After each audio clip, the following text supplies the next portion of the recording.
Reality Receipts. Hi, guys. Welcome back to the Reality Receipts podcast starring me, Storytime with Ricky. And me, Reality Ashley. We are finally back. We missed you guys so much. We did post a Love Island UK recap a couple days ago, but in case you didn't check that one out, here we are. I'm back from Vegas. Took the kids. People think that Vegas is not good for kids, but it's actually so much fun. Yeah, I mean, I think it depends, like, what you're going for, right? Like, I remember as a kid, my mom used to always take us to Vegas, so they do have a lot of things for kids there. Yeah, like, it was hot. I think it was 42 in my degrees, which I think is, like, 110 or something in your degrees. So, and that's pure desert heat, not a wind, nothing. It's like a hot wind. Hot. It's just hot. It's just freaking hot. Oh, goodness. Yeah, so it was hot. Like, we landed at 9:30 or something last Sunday night, and you get out of the airport and it's like stepping into an oven. Like, you are cooking in the middle of the night. So, but we knew that it was going to be hot, and it's super smoky here. So even just to have like the clear skies and the fresh air, it was like, okay, a little heat isn't so bad. And they keep the pool really cold because we thought like we wouldn't even be able to go in the pool because it's so hot, but it was refreshing. It was good. Okay. That's good to know. Yeah. My family's supposed to go to Vegas this weekend. I told you they go so much. Oh, right. But I'm like, I don't want to go. I don't know. I might go watch the kids if my sister decides to go. But if my sister doesn't decide to go, I'm going to hang back because, like you said, it is just so hot. Hot. And it's like when you have little tiny ones, little. like you can't. What we gonna do? You know what I mean? Yeah, and that's the thing. We took them last time because I had to go for BravoCon, so that was 2023. So my little guy had just turned 4, and so that was too young to do like shows and stuff. So we still had fun because it wasn't hot out, so we could just walk around. But this time we went to, I don't know how you say it, like Mystere. You know that one? No, it's in Treasure Island. It's a Cirque du Soleil with like, okay. Yeah, they loved that one because there is a lot of like audience participation. So that one was great for kids. We went to the Michael Jackson one. They're obsessed with Michael Jackson right now. I don't know, all the kids are. It must be like the TikTok songs or something. But it must be a thing because I did see actually TikTok and like, like kids are like, who's your favorite person? And they're like, Michael Jackson. I'm like, where is this coming from? So I think it's a trend right now. Yeah, they're so into it. My little guy was moonwalking. They know, like, they love Billie Jean. They love, I don't think I ever told you this story, but my high school boyfriend that I had for a couple of years, he cheated on me with a girl named Billie Jean. So it's always been like a song I don't like. So very good. Not that I'm still holding on to that. It was a long time ago. She's just a girl. Right? I feel like her parents didn't listen to the song because would you name your child Billie Jean after hearing the song? I don't know. That's insane. It's a crazy name, Billie Jean. Yeah. Cute name. But the Michael Jackson one was good. They had they did the Thriller dance. They had zombies out in the audience, and they did what's the other one? Beat It. They love Beat It. So they had a great time at that. And then we also did Tournament of Kings, which I don't think would be up your alley, but the kids loved it. It's like they give you your food and you don't use utensils. So you're eating like chicken and potatoes and stuff with your hands. It's like medieval times. Yes, although I was looking up a video last night to share it because I posted some pictures, and this girl was like, Tournament of Kings is just like Thunder from Down Under, but like in different outfits. And there was a girl beside us who was, I don't want to say thirsty, that's not nice, but you could tell she was enjoying the show, not in the way the kids were.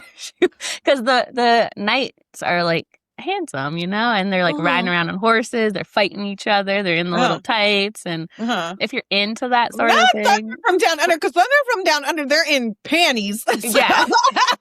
So they were clothed, these knights. They were clothed, and there is like maidens or whatever that are like not as clothed doing dances. So there's something for the men too, but it's, a family friendly show. If you aren't there for the eye candy, it's still a good time. And they have like pyrotechnics, and everybody sits in a different country.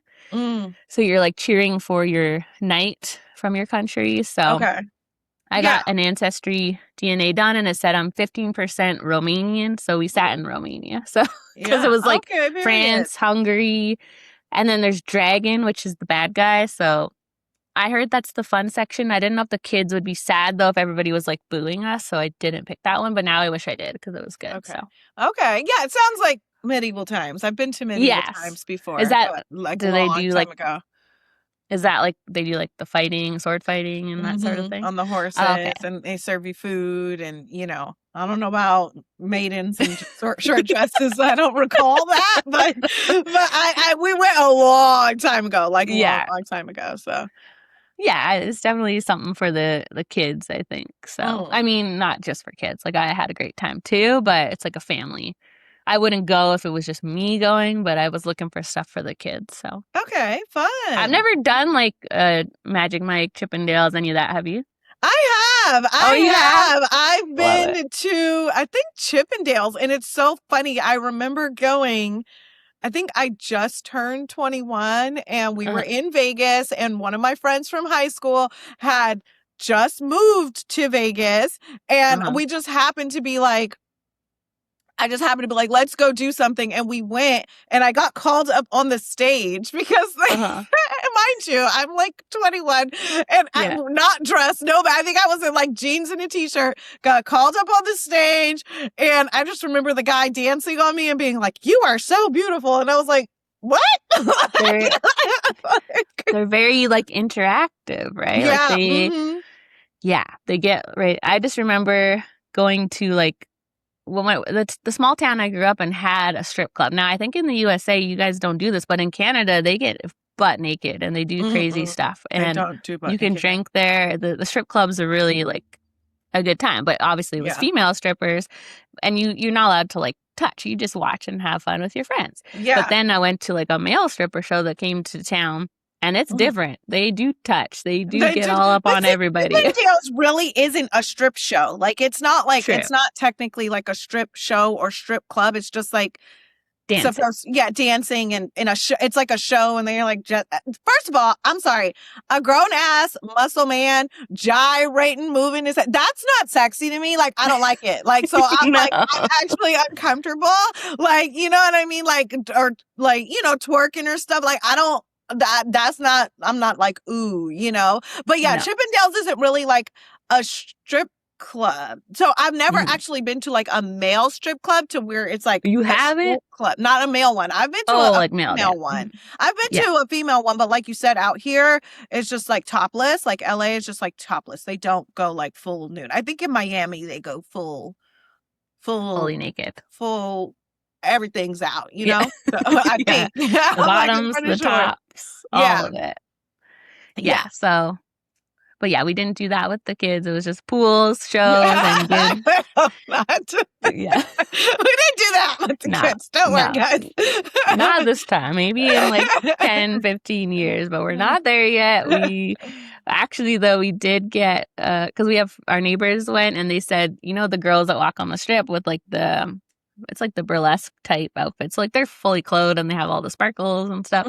They got a picture of their boys with the girls for their Christmas card one year. So I'm like, let's do that. So we got a picture with the girls, with the boys, and they were so nervous. They were like, where do I put my hand? I don't know what to do. But the girls were great. Yeah, they were awesome. That's so funny. So expensive, though. We were like, although I get it, they're trying to hustle and make a living, but it was like $40 per girl US for the photo. So it's like, and then she's like, you could do like 100, and we're like, I think 80 is good, but $1 for one picture.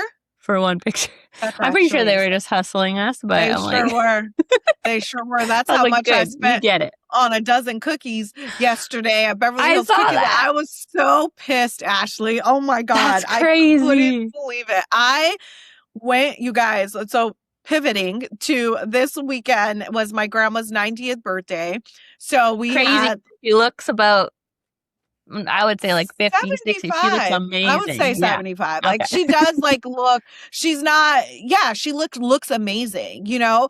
And so I know, I can't believe my grandma's 90, but we had a lunch in Beverly Hills, and it was like 4 minutes away from Beverly Hills Cookies. I've seen on TikTok that Beverly Hills Cookies is like really good. So I was like, okay, like I'm going to drop by. I'm going to get some cookies. They don't have the prices listed anywhere. Like, you know how like buy the cookie, like you would think you would see like $5. Like, no, they didn't have the prices listed. So I was like, oh, can I get a dozen? Because usually anywhere you go, they have a price. And then if you get a dozen, it's like a set price or whatever. Bitch, no. I got 12 cookies. And by the time he told me the price, they were all wrapped up in the box, like sticker on, like closed, everything. Because I was like, just give me that one, give me that one, give me that. They charge you per cookie, whether you get a dozen or not. When he said $90 for a dozen cookies, I almost my jaw dropped on the floor. What are you supposed to say at that point? Like, oh, take them all out and put them back? Like, no, like, like they were already wrapped. How did they taste? Bitch, they sucked. Okay, that was another thing is that like I have them sitting right here. I'm gonna take them to my sister's house because I'm like I'm not gonna eat all these cookies. Number one, and number two, every single cookie better get eaten, or else I'm going to lose it. They're pretty big size and they're chunky. But when you have chunky cookies, it's really hard to cook the cookie thoroughly. So the chocolate chip ones specifically, they had a smashed one with sea salt. That one was pretty good. But the chocolate chip one, it was like when I bit it, it was still raw. Like know how it was raw. Like I could taste the cookie dough. So I'm like, no. I don't like that. You can literally look at it and see like there's raw dough in here. Like this cookie's not cooked all the way through. So some people said to just put it in the air fryer and like cook it all the way through or put it back in the oven. Definitely needs that because for $8 a cookie, like this shit better be cooked to fucking perfection.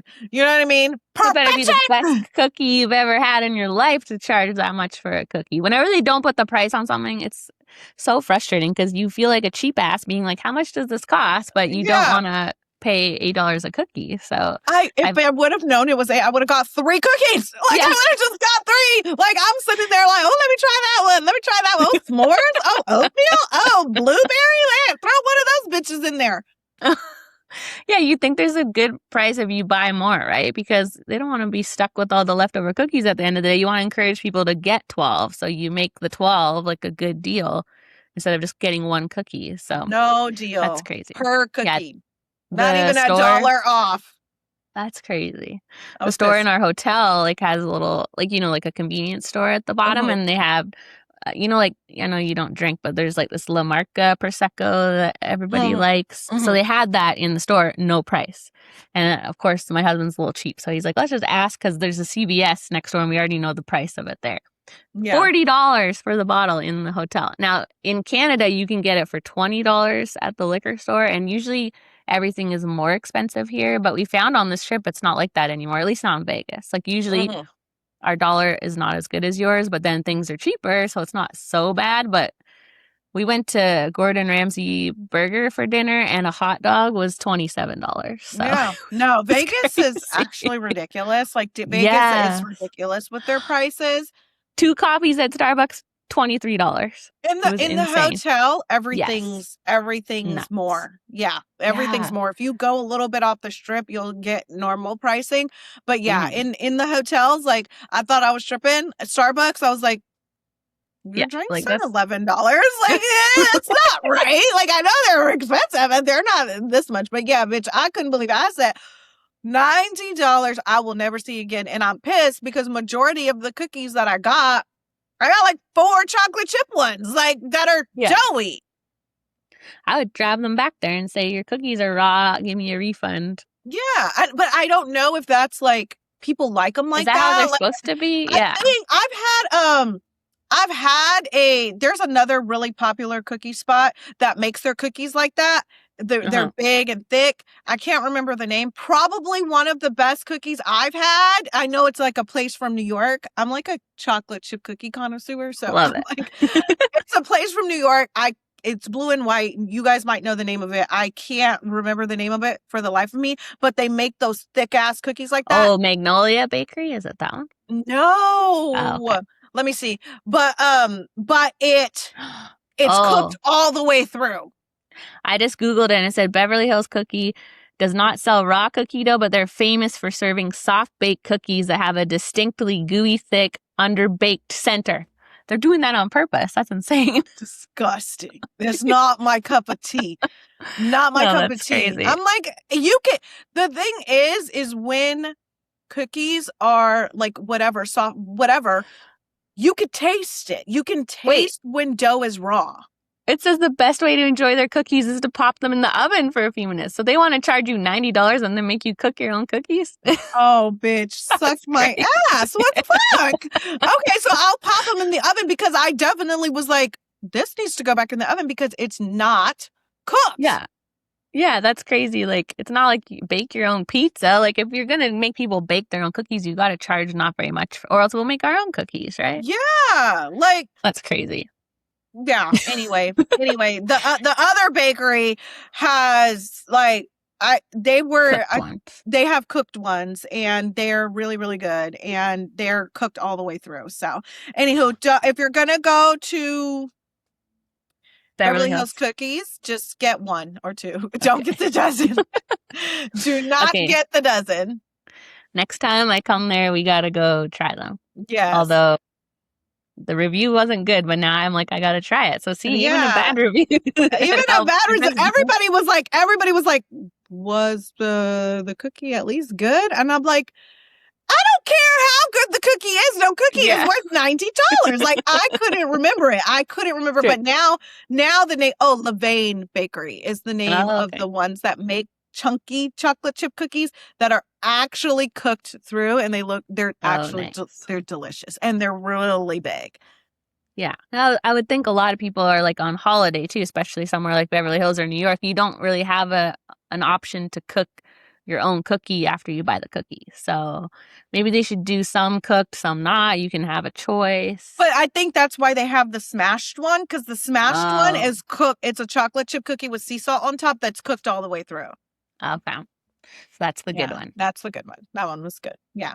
Oh, my sign is, we have a ghost. Look. Oh, Lord. The sign's like, hurry up, bitch. Get to me. I was going to say, it looks like we're getting flash, like, move on, start a new topic, but that's just a ghost doing it, nobody else. That'd be a good way to signal each other, though. That's so funny. That would actually. Wow.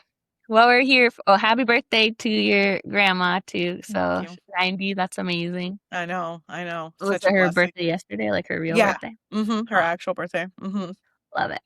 Well, on to the I know this tea's a little cold, but obviously we were not here last week, so we do have to catch up on all of it, but you guys probably already know it. But in case you don't, Ultimatum cast keeps running their mouth, spilling the tea.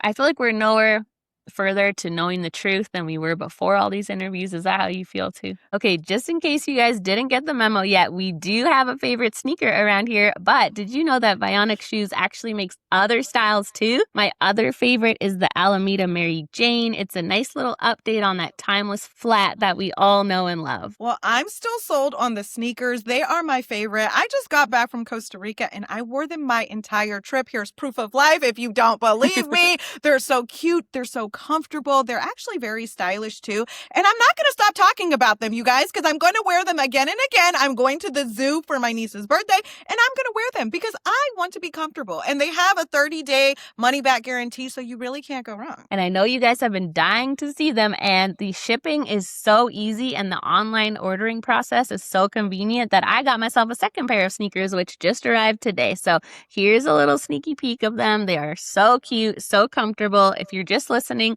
go check them out on the website. It's www.vionicshoes.com. Use code REALITYRECEIPTS at the checkout for 15% off your entire order. And that's www.vionicshoes.com when you log into your account. One-time use only. Vionic Shoes, wearable well-being for your feet. I feel like the truth is in the middle, obviously. Yeah. Like Blake and Haley are just going back and forth, back and forth.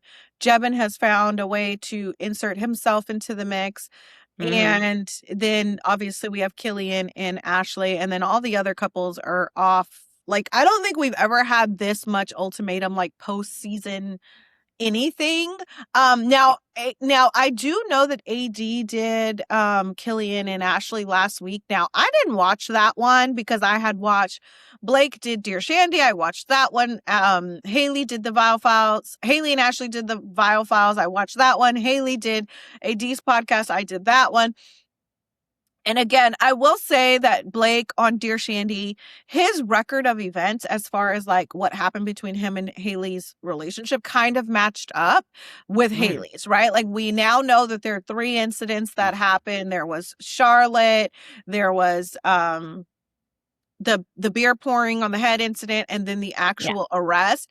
I think for context, the only thing that Blake added to this story was like, for their anniversary trip, they were going to multiple places. So Charleston was just the first stop. So they continued out their vacation. And then after the vacation is like when she decided to like still have a problem with the fact that he bought those girls drinks.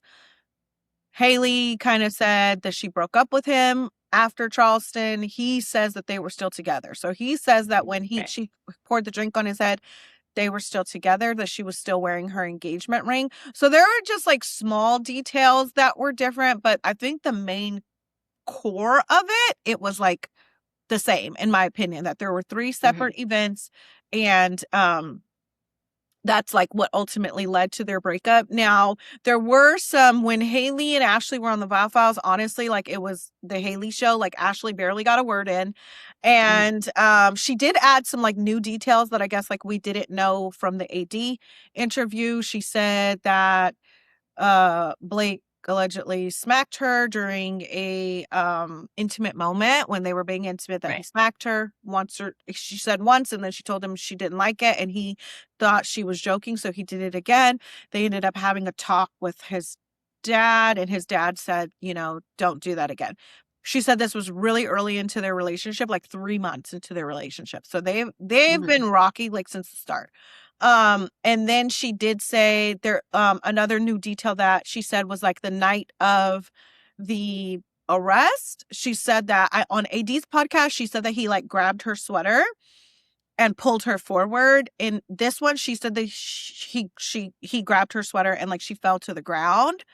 So that was like a new detail. Yeah, that was changing. And then so Blake said that the reason he got arrested was because in the audio he was like leaving to his dad's house and coming back, so he was seen as the aggressor in the eyes of the police because he was leaving and coming back. But I think those were like the only main like differences from like the interviews. Like Blake gave his side, and then Ashley did a follow-up interview. Oh, and Ashley, I keep calling her Ashley. Haley did a follow-up interview with the Pop House, and one thing that she did say, she did admit that when provoked, she said that Blake would provoke her and corner her and antagonize her. She did admit to hitting Blake. She says that I did used to hit him when he would provoke me. She did. And then said that he was kind of weaponizing that and using, like, basically telling her that he was going to tell everyone that she does hit him. And I think that when he did like release all of his text messages from the night of the arrest, she admitted to all of those on the Vial File. She actually almost repeated verbatim what she was texting. And in the caption, when Blake released the text messages, he did say, like, I'm, you know, kind of tired of this victim card. Like, you are you going to tell everyone how you like hit and slap me like during our arguments, you know?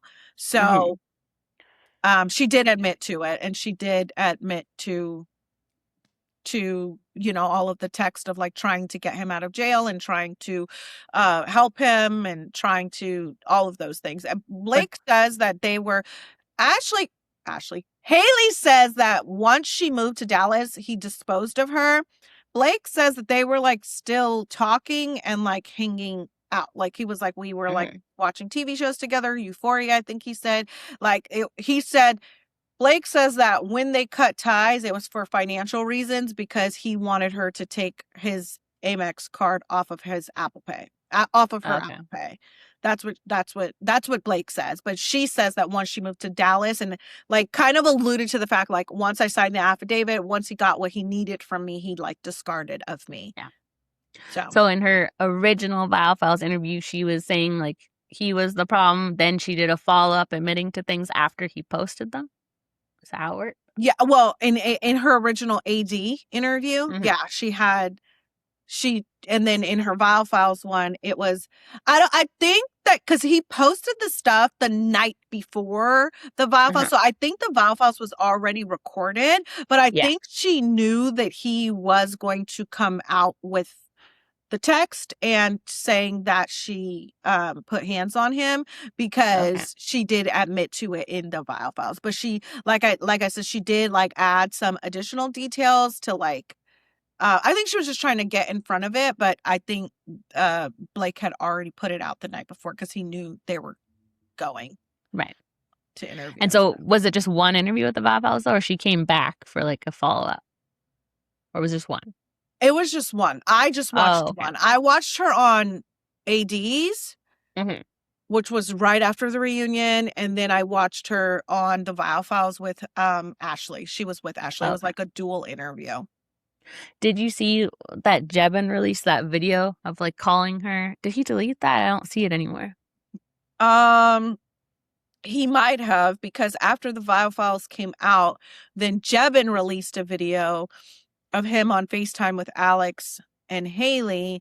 And he's basically saying, like, you can't tell me that you don't be punching on Blake. Like, you know, and then she does say, I slapped him. Like, I slapped him twice. And I don't care to admit that. He keeps telling everybody that he's going to tell everyone that I hit him. And, you know, I don't give a fuck. Like, yeah, I did. He deserved it. He deserved it. That's what she says in the video. And then Jebin's like, yeah, I mean, he actually like low-key throws Alex under the bus during this. And I don't think he realized that he did, but he in the video goes, yeah, I mean, yeah, it's like the same with Alex. And then you hear Alex say like, yeah, I don't give a fuck. Like, you know, and then he goes, I think, you know, I think it's fine for women to hit men.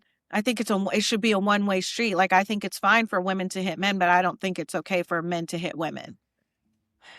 Yeah. It sounds like what we originally thought, which is that they're both very toxic and need to stay away from each other. 100%. Like, you could tell that they just have this tumultuous relationship where they get each other riled up and they're both, you know, just doing whatever, saying whatever. And on the Viall Files though, Haley did like play the recording for Nick Viall. She like played it for him off camera, and Nick just said, this is disgusting, he's a horrible human. And Blake did say though in his Dear Shandy interview, he did admit to like cussing and yelling and saying like a bunch of shit to her in the recording. But of course it's like he had his own recording, you know, so it's like again this like back and forth of like this super young toxic relationship where they're like, you know, she's putting hands on him and then he's shoving and he's pushing back, and it's just all a lot. It's all a lot. And Ashley didn't really say much about Killian. I mean, because I know on the reunion, like she kind of said, you put hands on me, and then that was kind of glazed over. So she, in a nutshell, she just said that, yeah, he like grabbed her arm and like threw her to the ground while he was in a wheelchair, and like smashed her phone. So, and then, but she did like, in my opinion, she was trying to like she was like, he doesn't do that. This was the first time it's ever happened. I don't want to paint him out to be, you know, this abuser, because he's not. Like, this not something that like happened frequently or like reoccurring. That's what she said. She was like, it was like a one-time thing. And Nick kind of was like, well, one time is like too many times. And she was like, yeah, like I agree. And that's basically all Ashley had to say was about like, and that he was very, very like emotionally and verbally abusive, that he would tell her like, you don't matter, nobody cares about you, like your family doesn't love you, which I thought was really interesting because after her interview, Killian posted a statement on Instagram And he did just that. Like, oh, I know nobody cares to ask about you unless it has anything to do with me. I get it that nobody cares what you're up to. I get it that, so he did exactly what she like said that he does. But it was almost like a threat, like keep my name out of your mouth or I'm going to start telling your tea. But he didn't say anything after that. That was Killian's response to their Val's interview. Blake's response was basically the video of Haley, and then Haley did make a statement apologizing for what she said in the video, because apparently in the video that Jebin posted, he also posted a message from Haley, like threatening legal action, like you have to have my consent to like release this video because I didn't know I was being recorded. He released that message too from Haley of her basically saying like, you're not allowed to post this. And then she released a statement too saying like basically apologizing for what she said in the video and like for her role in things and like how much she's grown since then and all that. Oh, I see Jebin does still have the video up. It's just at the start of it is like he's trying to do a podcast, so he's like sitting at his microphone. But in the comment, he pinned himself saying, I did not secretly record this. If the people want proof, I've got that too. But it seems secretly recorded because the person is sitting off camera recording it. So yeah, I don't know. Nobody wanted this podcast. I don't even know if it's a real thing, but Jebin and Killian, they also said that Ashley and Blake kissed or something. Did you see that? Yeah. So that's like the new thing. So Ashley did. Oh, another big thing that came out of that was that, you know how we were at Blake's interview, like how we were like, did he go to the movies with Haley or did he not? He did. He did. So he admitted that he went to the movies with Haley. And so that's actually crazy to like watch that back and watch how he like gaslit her to be like, you don't have proof. You don't know. And he like actually did go to the movies with Haley. Wow. Ashley did like spend the night with Killian during the trial marriage. And apparently Blake and Ashley kissed and they were like the only ones like sleeping in the same bed together. Everybody else was like sleeping on the couch. And then Killian did post a video implying, she said, when you go, it was like that implying that Ashley slept with Blake. Now some people are saying slept with as far as like slept in the bed with, but it's like the way it was worded definitely implied slept with like sex. Yeah. But Haley and Ashley were both in the comments saying that that wasn't true. So again, I don't know if they're like just trying to keep this going like with traction for the show or if this is all like legitimate like drama, right? But it's giving that they're just trying to keep it going for the show. Now, I don't know if Killian and Jebin really actually do have a podcast that they're going to try and upkeep permanently, but this was how they were like promoting the podcast with all of this tea. So Ashley did admit that she kissed Blake, but of course she tried to make it seem like, oh, it was nothing. Like we weren't romantically interested in each other. And I'm like, well, if you're not romantically interested in somebody, then why do you kiss them? You know?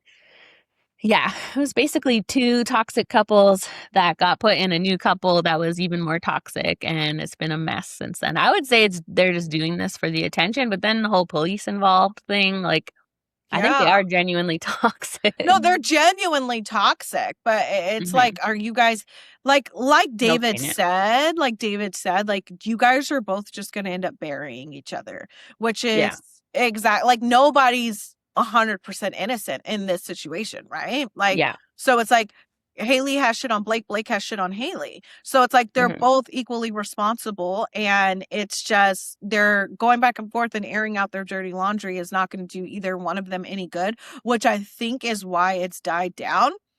And Ashley and Killian, like Ashley didn't really, they interviewed them separately on ADs and I didn't watch that. So but I imagine that they didn't say anything too groundbreaking or I would have seen a clip, you know? Yeah.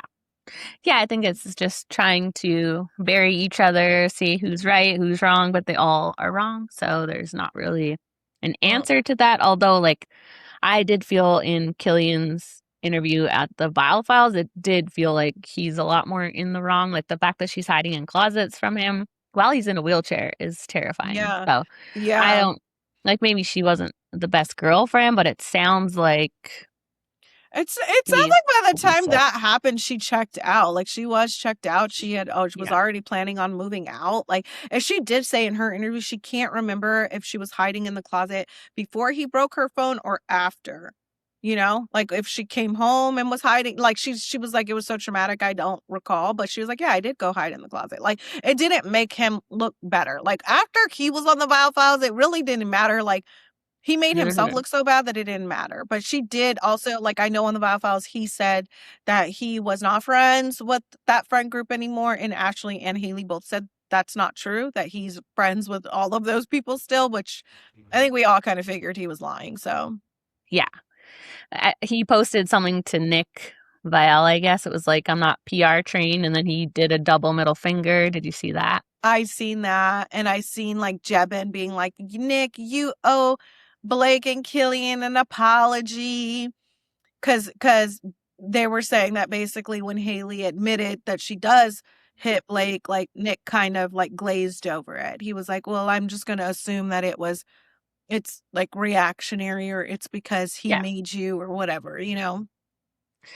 Yeah, that's not good. I mean, I'm never going to be upset with somebody calling out Nick Vial, but Yeah. I think that was a problem in a lot of these interviews. Like when AD interviewed Haley, she was like laughing and it was all Blake's fault. And this is poor you. You got out of the situation. And now it sounds like Nick did the same thing with Haley, where I think probably should have been taken seriously on both sides. Like, I don't think women should be able to hit men. Like, just how about no one's hitting anybody? So Mhm. Nick probably could have discuss that in a better way instead of Mhm. just saying like, "Oh, it's fine." So, not surprised Yeah. though She against that. also was like, when she said it, like started breaking down in tears. So I think that's also Mhm. like very uncomfortable. And like Nick did say, like, not saying what you did was okay, but I'm assuming that it's because you were pushed to that point, or it was like something along those lines to like, Yeah. it's just like, yeah, like he provokes me or he corners me. And then like, basically I don't have a choice but you always have a choice to keep Yeah.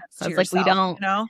when a man tries to say that like she provoked me, no, that Oh does not yeah, because fly. So, if it was reversed, like, oh, I was cornered, so I no, you hell no, like, you know. So again, I think it's just two, like you said, two toxic couples that got put in trial marriages with, you know, I think they all went into this. I think Killian admitted in one of his interviews, like, we went into this trying to like gain our followers and get our followers up, yeah.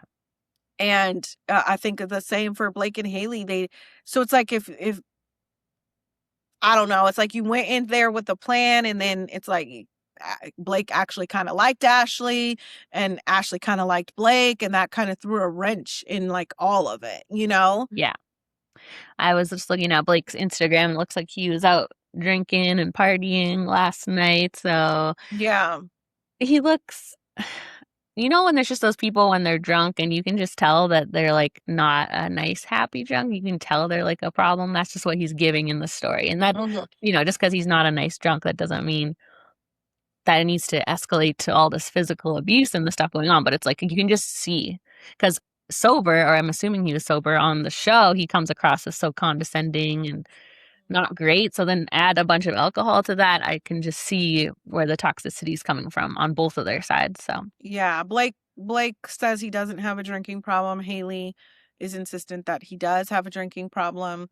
mhm, Um, so yeah, I like I said, like the their stories for the most part match up, but it's the details that are murky, right? Like they're both kind mhm, of like minimizing their part in everything. Like yeah, Blake, I think in his interview said about 4 or 5 times that it was a class C misdemeanor.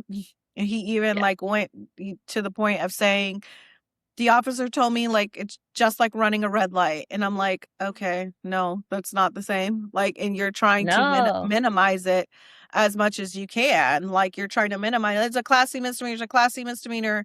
It's like running a red light, like, except it isn't. So, Yeah, and I was surprised that anyone interviewed him because even though we do agree there's 2 sides to the story and that they both are at fault, at the end of the day, he was still arrested for domestic violence, and I don't really see him making a lot of changes or taking accountability. And that's the dangerous thing with people like this. Like, clearly they had a toxic relationship, they fought, they got physical, there's violence.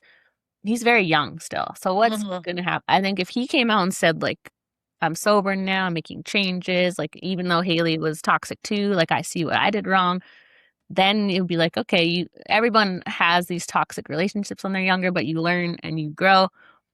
He's out drinking and partying still, which of course he's young and he should be able to do that. But it's like, let's see what's going to happen in your next relationship. Does it escalate? It can't always be the other person's fault. That's what Nick was saying to Killian, like, because he was kind of saying, if I'm with a different partner, this won't happen. And it's like, we'll see. I don't know if we can say that yet. So hopefully it doesn't escalate on anyone's part. Right. Haley has also hinted that she's been in another relationship since Blake. She's kind of teased that on. I know that Blake in his interview said that Haley didn't work and like she wanted to focus on TikTok, which is what she's been doing. Like, she's been making a lot of like just quirky or like trending sound audio TikTok. So well, any other Ultimatum news? I think that was it. I think it was pretty quiet. Like, that kind of was happening all throughout the week and then got quiet toward the weekend. But I think that's all they got, right? Like, that's it. I think they both decided to pipe down. The after show was more dramatic and I don't want to say entertaining because there's nothing entertaining about all of this domestic violence, but more going on, I'll say. The show itself was very short and not a lot happening. So that is where it feels like they are milking it a little bit. But then I'm like, I really do think this is just their life. It's just a shit show. So. No, 100%. I think all of this is like actually going on, but they're trying to like capitalize because it was bizarre because in Blake's interview, they're like, when's the last time you talked to Haley? And they're like 30 minutes ago. He's like 30 minutes ago. So they had been communicating, right? He commented under one of my posts and said after the reunion, they FaceTimed for 3 weeks. And she said, a big part of the Val Files interview is that Ashley says that Blake called her and said, hey, let's pretend that me and you are in a relationship so that we can get on podcasts. So Blake is definitely like trying to produce his own narrative and story. He didn't know that Ashley and Haley were friends, and he didn't know that, I guess, Ashley ran straight to Haley's house and Haley recorded the call of Blake saying, hey, let's pretend like we're in a relationship to be on podcast. Yeah, I definitely think some of it's true and some of it they're just running with for the attention. So yeah. So well, I don't know if they're going to do another season of that show. I don't know. It's like, I guess it's like technically works as far as like the other end because it did not force, but it made Luke and David like propose. And now we have two couples that are like actually getting married, True. I think this is the only season where it worked out that way. In previous seasons, like some of the couples did eventually get married, but they didn't get married because of the ultimatum. Like this, like Luke and David like got engaged and then went forward with wedding planning because of the show. Like, I think the other couples that ended up getting married are like, they got married, but they got married years later. So it's like, it wasn't because of the show. It was just because now old boy is ready. Like, so I owe me sitting here right now to the ultimatum because that was the very first clip I posted was from season 1. What was her name? Madeline and Kobe, Corbin. I can't remember, but they're still together. They have like 3 kids now, 4 kids. And I remember them. And didn't Madeline she like get it Colby. cracking in her trial marriage? She got it cracking, right? Like she slept with her trial marriage partner? I don't know if they slept together, but I feel like she wanted to, right? Like we all felt like she hated Colby and wanted nothing to do with him. Who was she with? Who was her trial marriage partner? Because I think he's married too now, right? I can't remember what his name was, but I just know that her facial reactions were so funny. And I just I don't even know what made me think of it. Because back at this time I had like a photography TikTok where I was putting all my photography so I didn't bug everybody I know. Watching Ultimatum and I was like, and I at the time didn't even know there was pages that did like reality stuff and on Mm-hmm. TikTok. Like I always liked shows, and I followed one girl on Instagram, but I didn't realize it was such a thing. So I Mm-hmm. just took clips of her expressions and put it on TikTok, and it did really well. And I was like, wait a minute, this is like no one in my real life watches these shows, so I could find people on here that watch them. So Mm-hmm. I always owe Madeline for that, because I don't know if I would have started this without her. But Mm-hmm. I don't remember who she was with. Do you remember anyone's name from that cast? Nope. Who was her trial partner? All I remember is Colby. Like, we literally thought she hated him, and then she showed up to the Same. reunion pregnant, and we were like, Yeah, well, all yeah, right, I I remember guess. that. I remember that. Oh, Yeah. Randall. It was Randall Randall, Griffin. and Randall is now married to his Shanique. his partner, Shanique. Yeah, they got married, but they ended up getting married, like I said, like years later, Yeah, But I think like recently, right? Shanique slept with her trial marriage partner. Somebody was fucking. I remember that. I think Yeah. her trial marriage partner was Zay, Yeah. and I think she slept with him. Yeah, it was a good dramatic season. Like, I really liked the show after that. And then I think we still watch it, even though the concept is weird. Like you said, it doesn't Yeah. lend itself to a good show. But I think at this point, the people are going on just for the fame, right? I don't think the ultimatum's a real thing. They just kind of throw that in there. So, Yeah. anyway, should Well, we this move season on? they did. This season, I guess it worked. But yeah. Yeah. In other news, I'm sure everyone has heard by now, but Taylor and Clark from Love Island USA season 7 called it quits last week. They have officially announced a statement. Now, I did see a T page post this like maybe 2 weeks ago, but the T page that posted it, no tea, no shade, has been known to just post whatever, whenever, with no A like lot, dude. yeah, like they don't really have any credibility. They kind of just post, and if it's not true, they just delete it and act like it never happened. And if it is true, it's like the luck of the draw. Like if it is Yeah. true, it just ended up being true. So this particular T page had posted it before people posted it, and yeah, so it turned out to be incredibly true. The statement says she ended it. Yeah. So he must have done something. Because this has been a rumor since that whole thing went down with Andreina on the phone. And wasn't somehow Clark and Taylor involved? And I know that had to do with Shelley, but wasn't it like they were involved somehow, right? And Clark had set someone up on the date, or tried to set someone Ace, up. yeah, like Ace Clark and goes, Andreina. like like it just seemed like Clark and Taylor were shipping Ace and Andreina, and like trying to get them together, and trying to like kind of play wingman for Ace. Yes, Type and of because thing. of that, people started outing Taylor's business. I think there was some comment sections where he was doing this with this girl and flirting and touching. Well, yeah, and there were some pictures that ended up coming out saying like, oh, Taylor was here with a girl and Clark wasn't there. But then the pictures that came out like honestly looked like fans just like approaching him and him talking to them. So I didn't see any validity to that. But like, I guess when you go back, Taylor and Clark have not posted each other in months. So people are assuming that they were not together done for for a months. while. Yeah, that they've been done for a while, which I find it interesting. Because when Nicolandria announced their split, Taylor then reposted Ace on Speedy Mormon's podcast, where Ace, he got a lot of backlash for it, but Ace was alluding to the fact that he does not think that Nicolandria is real, and he claimed that Nick told him that there was no romantic spark. And so Taylor reposted that clip once the news broke. So everybody was like, okay, like Taylor's being shady. Like why would you repost that clip? All the clips like of Ace saying that Nicolandria is fake, you know?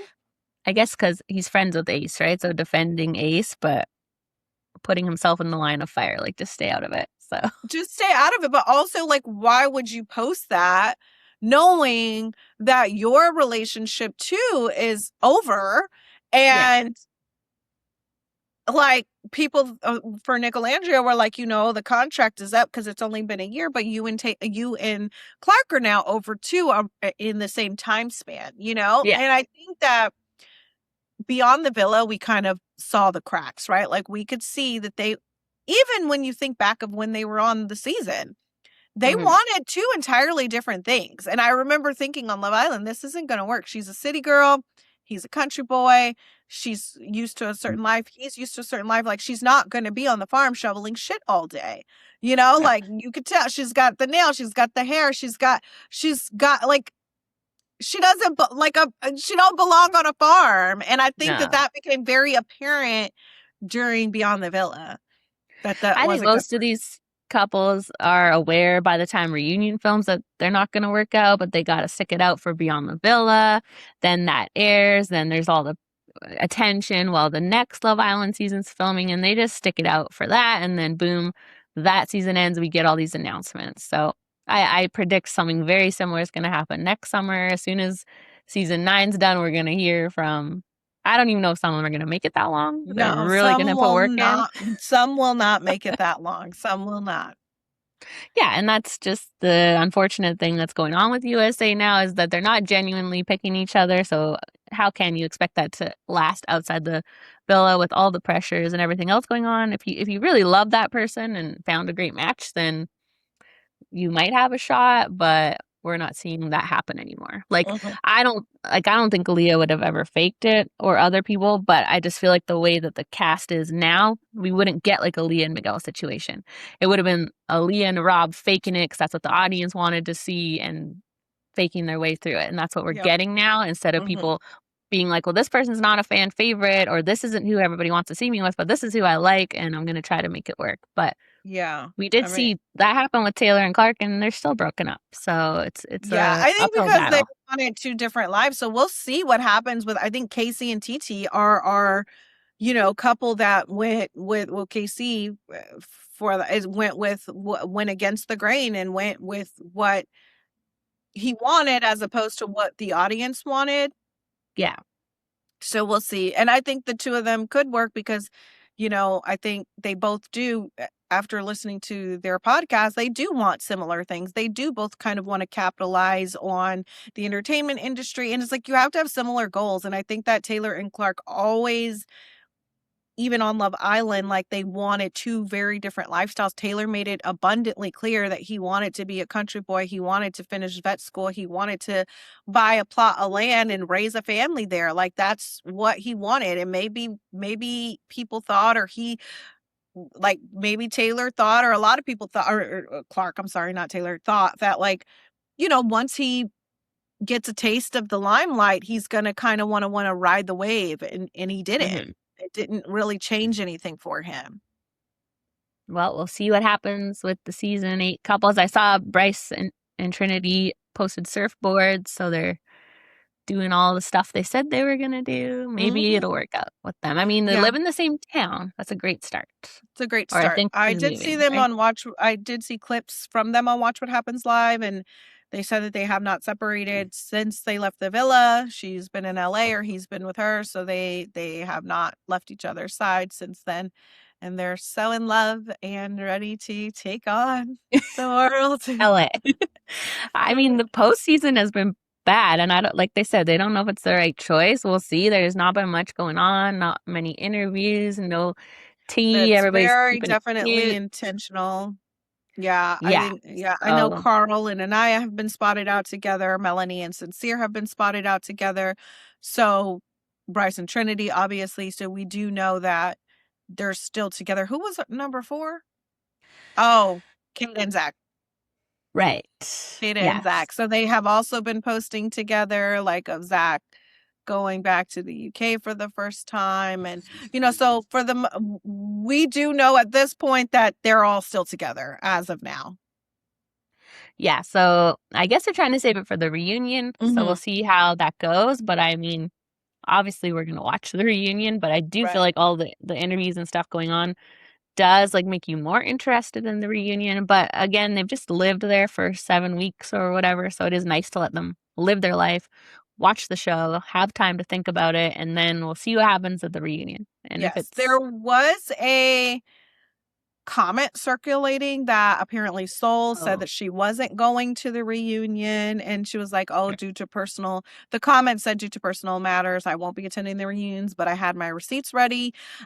Soul, I guess, confirmed that was a fake comment, that she has not publicly come out and said that she's not going to the reunion. So I guess she is.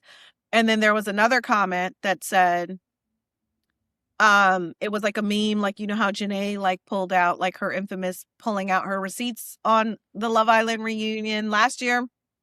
Mm-hmm.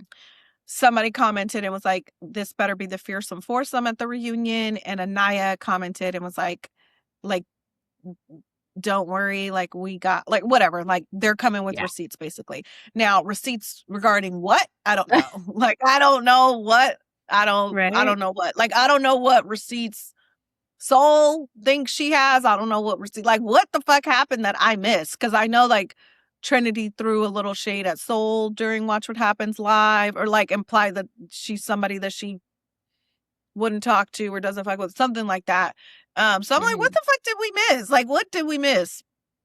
No idea. But I guess we'll find out at the reunion. So that's coming up soon. Any other tea from Love Island? No, I think I guess there was a little tea from it's not that Love Island related, but obviously we've been keeping you guys posted on what was going on with the Huda and Louis baby mama situation. The video came out proving that Huda in fact did go to the home in the middle of the night, but Huda and Louis broke up, so it's a moot point at this point. Restraining order got dropped because they couldn't serve Huda. She kept avoiding it. They're not together now. The threat is gone. It doesn't. Yeah. We've been saying from the start we don't know if this restraining order will get put through just because it was a one-time thing and they're not together. Really, that's the biggest thing is there's no reason for it now. Right. But then the baby mama had a little crash out, right? Yeah. So in case you guys missed it, yeah, like I guess like again, I think after the video got released, me and Ashley kind of stopped covering or caring about this whole restraining order because it was proven. That's all we had ever said. So whatever. So I guess on like I think the 23rd or something, it got dismissed because they couldn't get her served, and so there was no more continuance. This is like the 5th time that they tried to get a continuance. So things have been quiet, right? Like, and so randomly, I guess Nicole Oliveira posted on her Instagram story something along the lines of like, a man will be rebuilding his entire roster from the comfort of your couch, driving your car, living in your house, and it'll be with men, women, and women who used to be men. Be careful who you procreate with. So obviously people were like, what the hell? And then and then she posted like a slew of other messages of like how you need to like respect your baby mama, and the worst type of man is like a manipulative liar, like just a bunch of subliminals that were indicating that her and Louis were having some major issues. And then Huda posted a LeBron James meme of him busting up laughing and said, "This is how I'm feeling today." Obviously a response to the fact that Louis and Nicole are having problems. Yeah. And then a few hours later, Nicole posts on her story like, "Sorry to disappoint you guys, but my baby father has never been with men or transgenders. He's not gay.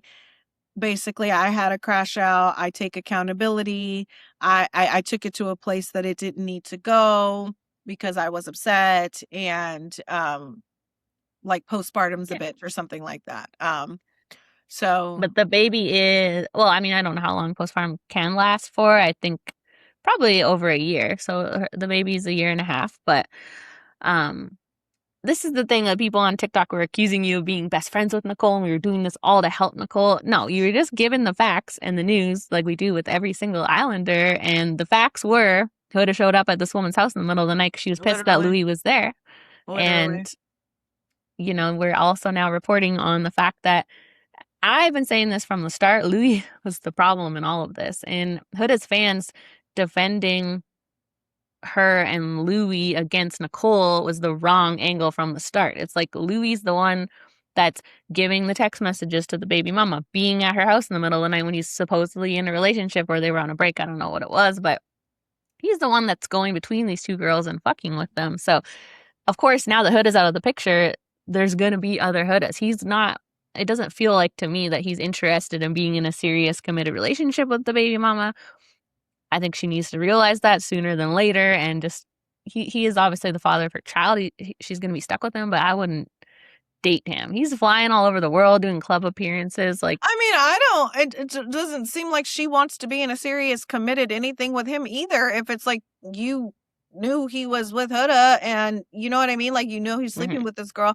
Like, so, and that's the thing. Yeah. It's like, people like, I mean, her fans are fucking delusional. So I could give a fuck less, but it's like, yeah, like the fact, like this whole narrative that like, she's my bestie. It's like, I've never met this girl in real life, like ever. Like, so it's like, they're also trying to act now because Nicole had this crash out. That means nothing else happened. And it's like, girl, no matter how Louis acting, Huda's acting, Nicole's acting, she showed up at that fucking house. Like, that's it. Yeah. Like, she showed up. I think the more concerning part was the text, right? She sent hundreds and hundreds of texts threatening to harm herself, and she is a mother, and there was a baby at the house. So as much as people want to say, like, yeah, he was cheating and she should have done that, either way, it's concerning behavior that we've heard of before the villa, in the villa, after the villa. So just like with these people in the Ultimatum, it's scary because is it going to escalate? You're going to have, Huda seems like someone who's into men who are going to be trifling. So you're going to have probably another cheating boyfriend. And is it going to escalate? When is it going to stop?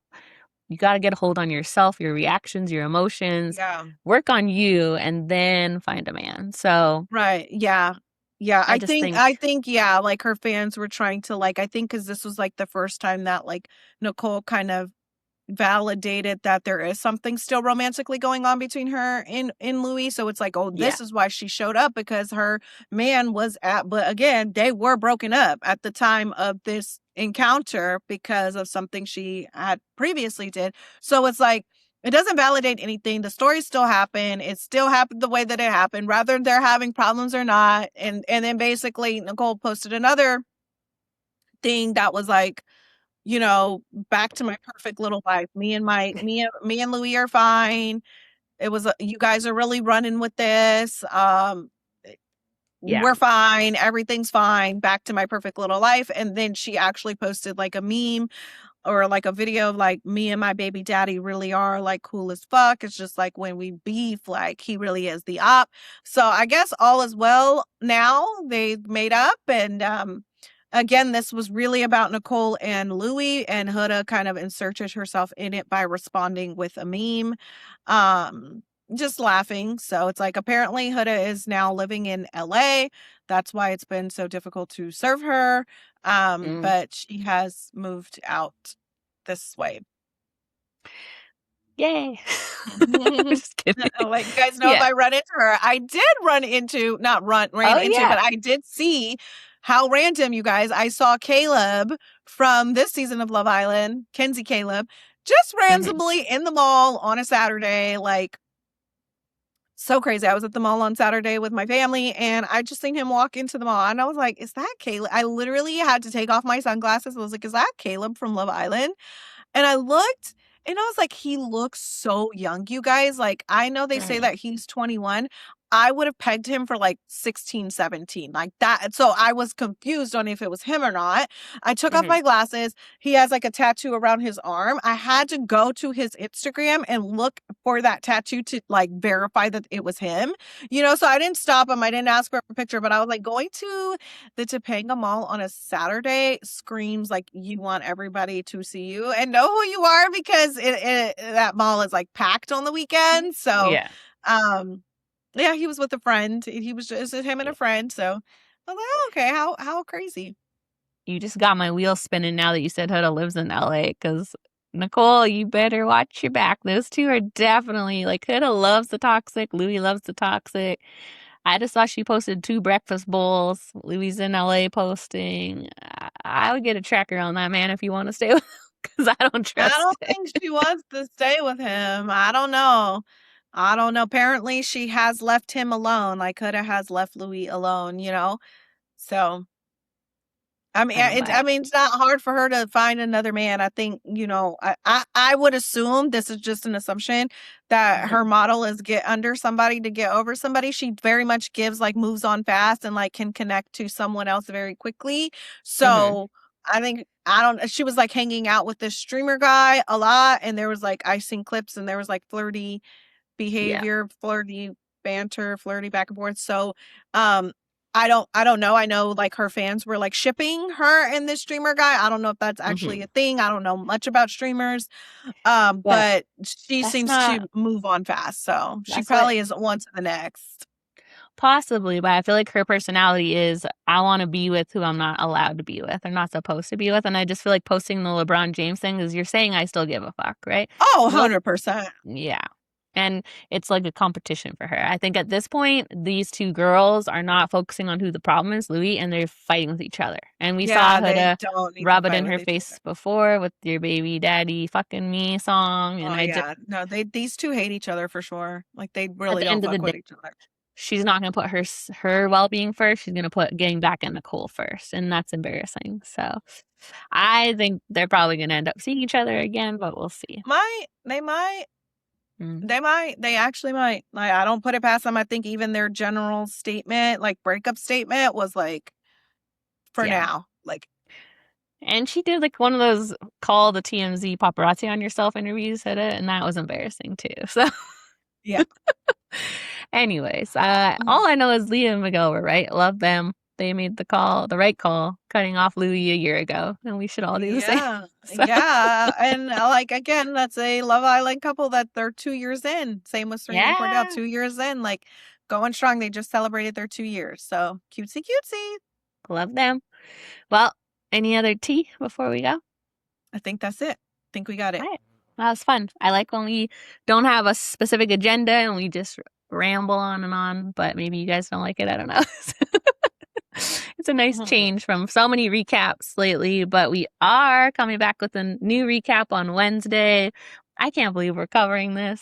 Are we going to cover Are we covering it? I don't know. We'll see. You guys let us know. Us know. Yeah, I've been anti-Harry because I love Georgia. She did all these interviews about how horrible he was. So I was like, we're never going to talk about him again. She's on this damn show. So I'm like, on the fucking show. If she can get over it. I did see her do some press, and I kind of feel like she was, like, questioning her own life choices, sort of like, because they were, like, talking to her, and Harry was sitting there, and she's like, how has he changed? And you can just see in her eyes, she's like, he hasn't fucking changed. He's exactly the same. Actually, thanks for asking. And she has to sit there and completely bullshit, like, yeah, he's ready for marriage. He's a great guy now. And so I feel for her. I obviously... she knows it's going to be a big show, so it's like, be a part of it or don't, and she chose to be a part of it, so we're going to watch it for her, but let us know. If you guys aren't watching it, maybe we won't, but I think there's not much else on until we get Love is Blind UK in a couple weeks, so we can always watch it just to roast Harry. Knowing Harry, it's not going to be a good outcome, and I want to be in on it when we're talking shit. It's not going to be a good outcome, but one thing I can assure you is that Harry Jousey knows how to give good reality TV. So he is going to push those boundaries. He's going to do the most. He's probably going to be on there fucking and sucking and driving these women crazy. Like, he is going to give us a show. That's one thing he is going to do. And he is great at he knows how to do this. He's great at the aftermath, the interviews, the tea. So I feel like I don't like him, but at this point, I feel like we all know who he is. So the women that went on the show, I never want to say you signed up for it, but it's like the women that went on the show know Harry. He's not fooling anyone at this point. So I'm just going to assume they're all there for a good time too. And not a long time. Yeah. Yes, exactly. So yeah. So let us know. Are y'all not entertained? Like, it's literally just for entertainment. Everybody knows he's not fucking getting married. Okay. Hell no. So we're along for the mess. And yeah, I think it's Let's Marry Harry and then Love Island. Why do I keep doing that? Love is Blind. We got to shift. Love is Blind UK. Then when that's over, we're back in Love is Blind season. So lots of good Netflix stuff coming up. All right. Well, we'll see you guys soon. Thanks for listening. Love you. Bye. Guys.